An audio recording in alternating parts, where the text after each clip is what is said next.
Suami-suami, bapak-bapak di luar sana, bersyukurlah kalau ditelepon istri dicariin, disuruh pulang ke rumah. Terdakwa Harvey Muiz, silakan. Mau dibacakan? Betul, Yang Mulia. Terima kasih, Yang Mulia. Ya, silakan. Majelis Hakim yang mulia, beberapa hari lalu teman satu rumah saya yang mulia, rumah tahanan, bertanya kepada saya, hal paling menonjol apa yang saya dapatkan selama proses hukum ini? Setelah saya renungkan, saya hanya bisa berpikir satu yang mulia, bukan proses penyidikan, penyelidikan, atau persidangan. Saya hanya terpikir bagaimana hebatnya dan pentingnya peranan seorang istri yang mulia. Khususnya istri saya, Sandra Dewi yang mulia.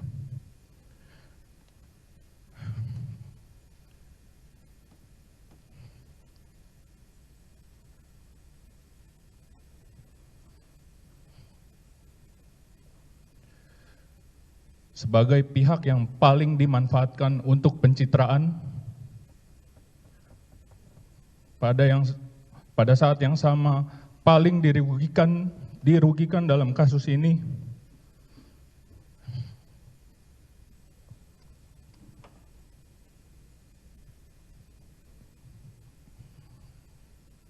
mohon izin yang mulia. Dia tidak pernah bimbang, tidak pernah kenal lelah, selalu tabah dan setia, bersinar memberi harapan dan kekuatan bagi saya.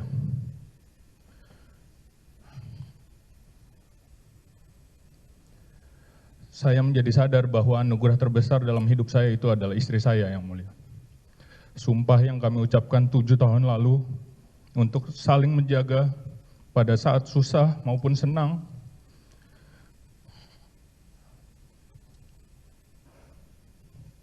kelimpahan maupun kekurangan, pada waktu sehat maupun sakit, sampai maut memisahkan kita, dijalankan dan ditunaikan oleh Sandra tanpa keluhan apapun. Kita pikir kita kuat yang mulia, tapi kita nggak ada apa-apanya yang mulia. Izinkan saya untuk menyampaikan curahan hati tentang keluarga kecil saya yang mulia.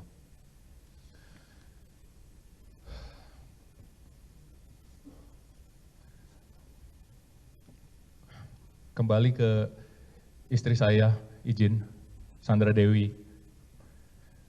Wanita, manusia paling kuat yang pernah saya tahu.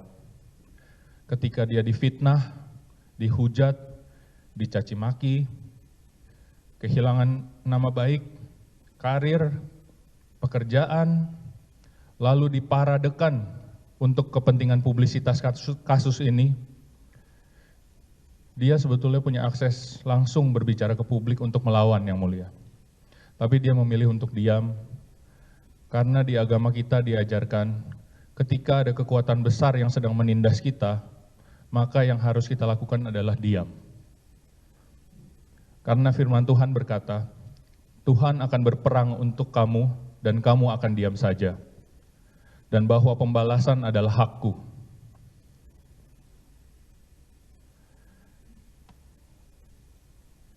Izin menyampaikan pesan ke istri yang mulia.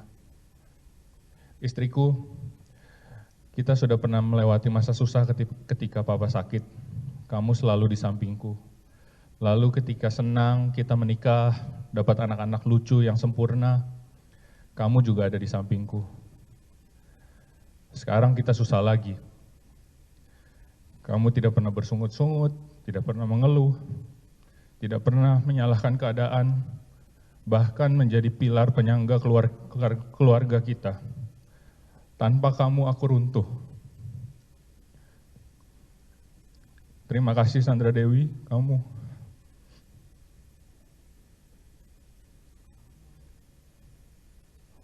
Memang yang namanya Dewi-Dewi itu biasanya hebat yang mulia. Istri beliau namanya juga Dewi yang mulia. Sandra, Chandra, Dewi, top semua yang mulia. Tapi tenang, kita dari susah, senang, sekarang susah lagi. Sekarang kita tinggal tunggu senangnya aja. Masa susah terus.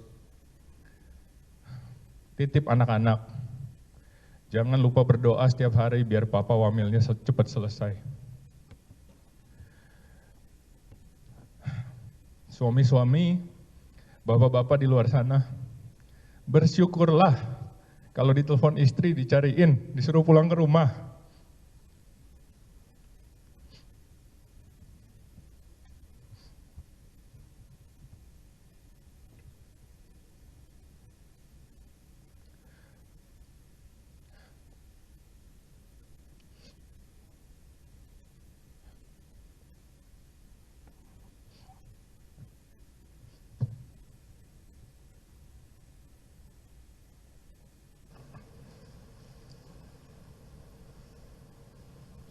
Coba terdakwa fokus ke itu supaya Baik Yang Mulia. bisa segera selesai. Siap. Ya. Anak-anakku, Rafa dan Mika, Papa bukan koruptor. Papa bukan pejabat yang bisa menyalahgunakan wewenang. Papa tidak pernah dituduh dan terbukti mencuri apapun, apalagi uang negara. Dan Papa tidak pernah dituduh dan terbukti melakukan suap atau gratifikasi. Apapun yang orang katakan, tuliskan sekarang atau nanti, Tuhan, sejarah, dan waktu yang akan membuktikan. Malaikat-malaikatku, maafkan Papa karena harus tiba-tiba hilang dari hidup kalian yang baru saja dimulai. Hak kalian untuk memiliki sosok ayah dirampas begitu saja. Nanti kalau kalian sudah bertambah besar, Papa harap kalian bisa mengerti bahwa dunia memang tidak selalu berjalan sesuai dengan kehendak dan ekspektasi kita. Dan kadang-kadang kalian akan merasa bahwa dunia itu tidak adil. Namun satu hal yang Papa tekankan, jangan jadi orang jahat. Tetaplah menjadi orang baik tanpa kepahitan, jangan menjadi serupa dengan mereka yang menghakimi kalian atau keluarga kita. Tetap peduli sesama dan menjadi berkat bagi semua orang dimanapun kalian berada.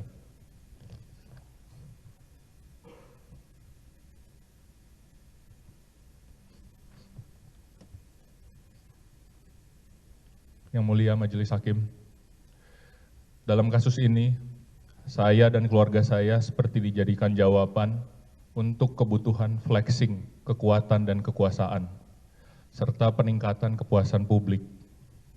Saya harap ada hal baik untuk kemajuan bangsa yang setimpal dengan semua ini. Harapan saya perbaikan tata kelola timah jangan sekedar slogan, jangan hanya berkutat kepada tas dan perhiasan istri saya. Semoga pemerintah dapat hadir memberikan solusi kepada masyarakat Babel, agar masa depan putra-putri Babel seperti anak-anak saya cerah kembali, Yang Mulia. Kepada masyarakat Indonesia, saya mohon izin klarifikasi bahwa saya, keluarga saya, bahkan mungkin terdakwa lainnya, tidak pernah punya, tidak pernah melihat, apalagi menikmati uang 300 triliun. Itu 10% dari APBN negara kita mungkin, Yang Mulia. Kalau mau dicari, mohon tanyakan ke saksi ahli yang menghitung angka tersebut. Untuk masyarakat Bangka Belitung, tetap semangat, tetap kuat menghadapi cobaan ini, tetap menjadi masyarakat yang ramah, bertoleransi tinggi, dan tidak punya batasan suku, agama, ras, dan antar golongan. Menjelang Natal, Tahun Baru Imlek, Lebaran, mimpi saya adalah budaya membuka pintu atau open house untuk siapa saja yang selalu diceritakan oleh istri saya, Yang Mulia, bisa dilakukan kembali di Bangka Belitung. Karena kalau sekarang semua pintu dikunci, Yang Mulia, takut dirampok. Demikian nota pembelaan dari saya. Saya akan terus mendoakan semoga Yang Mulia Majelis Hakim agar senantiasa diberikan kesehatan, hikmat, dan kebijaksanaan oleh Tuhan. Sehingga Yang Mulia Majelis dapat memandang, mempertimbangkan sisi positif dan kebaikan yang kami semua coba lakukan. Karena Yang Mulia diberikan kuasa bukan hanya untuk menghukum, tapi juga untuk mengampuni. Maka saya mohon Yang Mulia, tolong ampuni kami, berilah kami kesempatan untuk berkontribusi terhadap negara. Yang lain hanya janji, Yang Mulia. Kami sudah pernah melakukan, tapi sayangnya kami sekarang dihukum karena itu. Jangan biarkan ini menjadi legacy, menjadi sejarah kelam dunia peradilan Indonesia. Akhir kata, saya dan keluarga saya dengan segala kerendahan hati berterima kasih kepada seluruh masyarakat Indonesia yang sudah baik yang mendukung dan tidak mendukung dan mendoakan kami. Mohon maaf sebesar-besarnya atas perkataan dan perbuatan yang kurang berkenan selama masa-masa yang sulit ini. Kami hanya bisa berdoa, pasrah, dan berharap agar ada mujizat Natal untuk kami tahun ini. Dan semoga damai Natal di bumi senantiasa beserta kita. Tuhan berkati kita semua, Tuhan berkati Indonesia. Jakarta 18 November 2024. Hormat saya Harvey Muiz yang mulia. Sudah ya? Sudah dibacakan dari terdakwa. Download Tribun X sekarang. Menghadirkan lokal menjadi Indonesia.